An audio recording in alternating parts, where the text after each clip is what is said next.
Hello, everyone. Today is Friday, January 7th, 2022.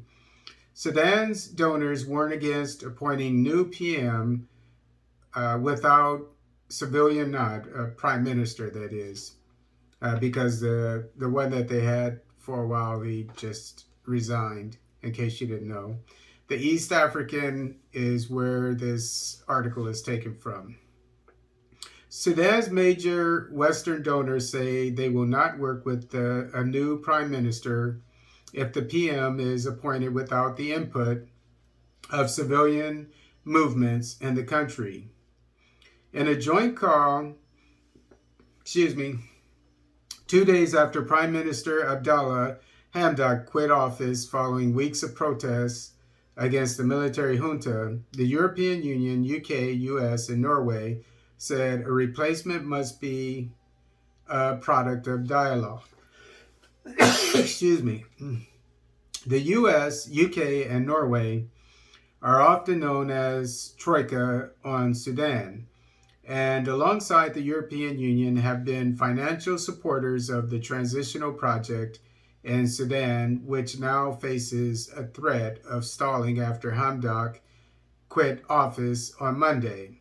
His resignation as Sudanese prime minister 2 months after the military's unconstitutional seizure of power reinforces the urgent need for all Sudanese leaders to recommit to the country's democratic transition and deliver on the Sudanese people's demands for freedom, peace, and justice. No single Sudanese actor can accomplish this task on their own, the donors said in a joint statement.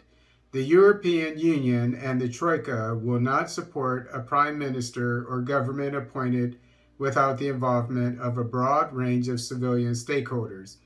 We look forward to working with a government and a transitional parliament which enjoy credibility with the Sudanese people and can lead the country to free and fair elections as a priority. Hamdok had only returned to the position following weeks of house arrest after the October 25th coup, which saw the military forcefully retake power. But even after he agreed to a political deal with his detainers and returned to power, civilian groups that had been part of his transitional government rejected the deal and the military's influence on the transitional program. Since then, civilians have been pouring into the streets protesting against the army's involvement. The military responded by crushing the protests, and there have been reported sexual violations as well. And they don't mention it here, but deaths among the protesters. Melanie Joly, the Canadian Foreign Minister, also added her country's voice on donors' call for a civilian-led leadership. Canada calls on all parties to work toward the common goal of getting this transition back on track. The gains made since the Sudanese revolution must not be lost, she said on Wednesday. Canada stands with the Sudanese people and supports their rights to freedom of expression and peaceful assembly. Canada calls for a quick resumption of the transition to democracy and for an immediate end to all forms of violence being committed against protesters. Donors are worried that the military coup may have stalled the transition process. The transition began in August 2019 with the appointment of Hamdok, who was to lead the country until it reviews the constitution and conducts elections within 30 months from the time. Under the arrangement, the Transitional Sovereign Council, an overall governance body, was to be led by a military and civilian head in alternating periods while allowing Hamdok to lead the government and his cabinet.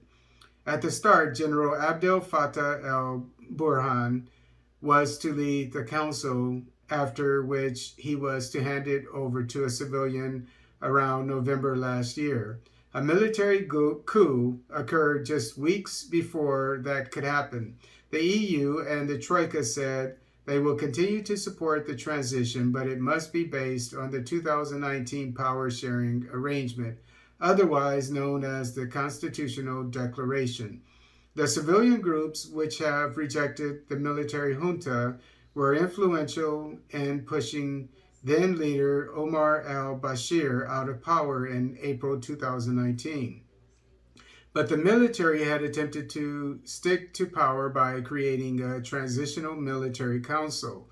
They later accepted a power sharing deal with the civilians following pressure from the international community. It was unclear on Wednesday if the junta had accepted to discuss the next government with protesting groups.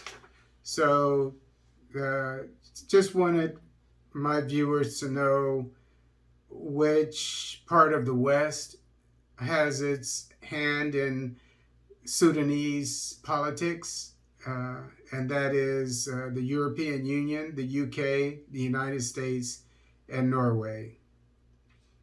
So just bear that in mind when it comes to the good or bad that comes out of Sudan.